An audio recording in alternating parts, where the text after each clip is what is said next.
So in the last video, we talked about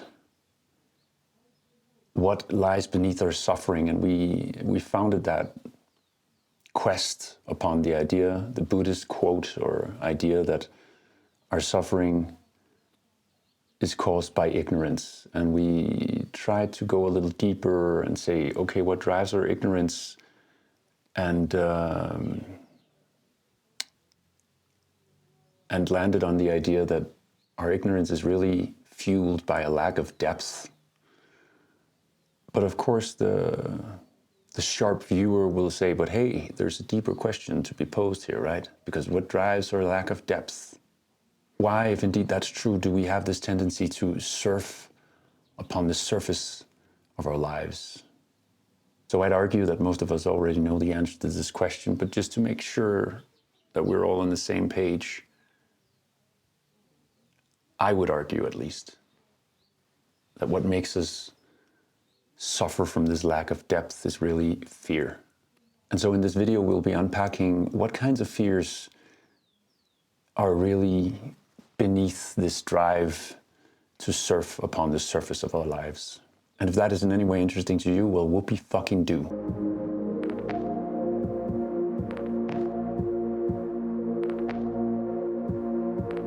So one of the main fears, I think, that we're suffering from generally as humans in this culture is really the fear of depth, the fear of looking deeply within ourselves, deeply inside the different kinds of motivations that drive us. Fear of what we'll find if we dive inside, a fear that what we find might absorb us, offend us, maybe even disturb our self-image by showing us that we're not really who we thought we were.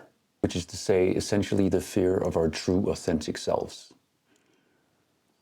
But it goes deeper, right? Because I'd reckon also that we have a fear of realizing how we sold our souls to a sick culture if we start looking too deeply within. How we sold our souls to a status paradigm that doesn't care about us, and that planted in our minds these weird dreams of status and success and money and perfect bodies and all that bullshit. And the fear of seeing how we banished ourselves or sacrificed ourselves on the altar of these twisted motivations, which are themselves very superficial, right? A fear of discovering how we hollowed out our lives by subscribing to an ideology that basically only cares about us as consumers, as economic units, essentially that we have sold our souls to Moloch. But it goes deeper than that, right? Because I would argue that our superficiality is also driven by a fear of discovering how we are fleeing into these fake pre-prepared personas that has got nothing to do with who we are and everything to do with what everybody else, or not even what everybody else is thinking about us, but what we think everybody else is thinking about us, right? So we flee into this highly curated version of ourselves that has got nothing to do with who we are deep down. And to discover that can be, at least I think, subconsciously experienced or feared by the ego as highly precarious and even like embarrassing, basically. And so a way of avoiding to deal with those emotions, we skirt on the surface. And that is what creates our suffering or generates it or perpetuates it. This fear of basically acknowledging to ourselves how we have allowed ourselves to become Pinocchiofied, how we have been set aside to quench our thirst for authenticity with entertainment and highly curated scrollable feeds decide to hijack our amygdala and make us forget who we really are, make us forget the magic of being humans. But it goes even deeper, right? Because we're also scared of really seeing the truth of our deeper selves, which is to say, confront our shadows, our capacity for evil, but it goes even deeper yet. I would argue that we are even more terrified of the opposite, which is to say, discovering our godlike natures, our capacity for good, which is, when you think about it, the human individual and the human collective, our capacity is kind of godlike. I'm not saying we're gods, but I'm saying there are very, very few things we cannot accomplish. And looking at the world, which is on so many levels a mess, while realizing that it doesn't have to be like that, because we could individually and collectively create something akin to a paradise, that is deeply embarrassing, and we don't want to see that. And so we don't dive in there. We skirt on the fucking surface. We are essentially godlike beings walking the earth like zombies. And that is fucking embarrassing. And we don't want to confront that embarrassment. We'd much rather prefer to think of ourselves as little helpless, disempowered individuals to whom the world and reality happens, rather than the other way around. Essentially, we are transforming an entire planet into plastic, wreaking havoc on the biosphere, on ourselves, building doomsday machines left and right, while pretending that we are the victims of the world. We are the gods hiding from our own divine nature. And I don't mean this in some magical way. I mean it concretely.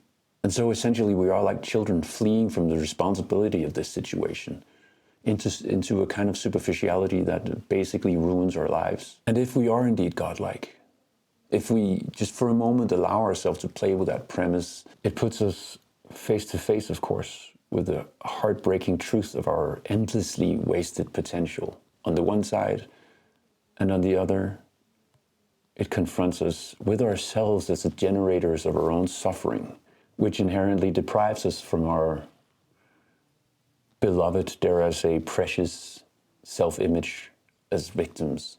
And such a degree of self-abandonment, I would argue, is enough to make even the most hardcore seekers profoundly embarrassed.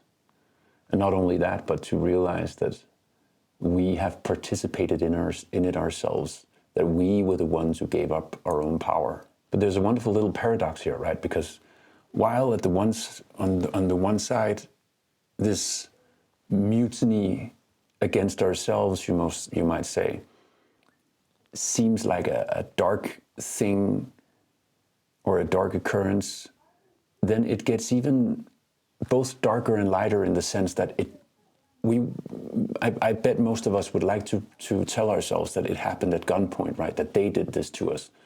But they didn't. We did it to ourselves. We participated freely. But in that, there is the hope, right? Because that means that if we were the ones who did it to ourselves, we are also the key to the undoing. We are still free to mend our ways, to dive within, to face all that darkness that we are so scared of.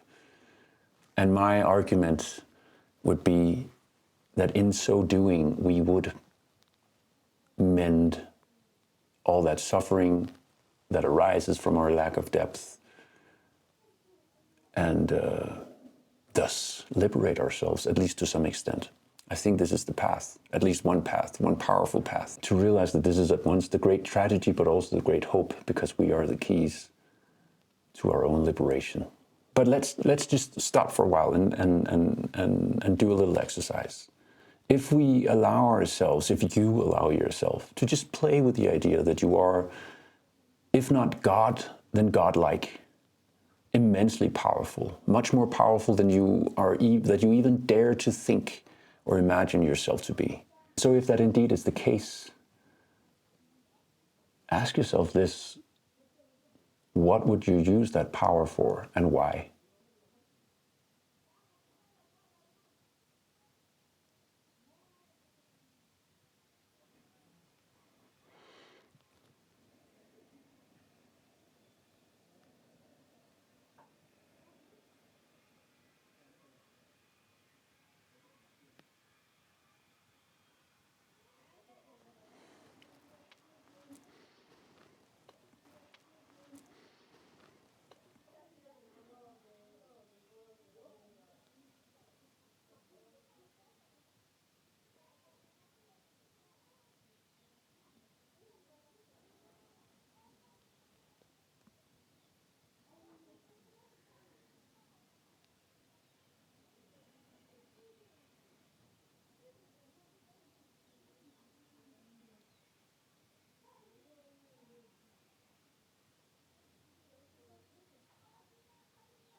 For me personally, I would want to try and save the world, and I would want to try and do that without allowing cynicism to shame me by calling me naive. I would love to hear what you would do. And so if you would be willing to share it, I would be honored. And so what to do about this predicament? Well, if we agree with this perspective, then I guess to really meditate upon it until we realize the depth of it might be a wise move. And so, what now? Well, I guess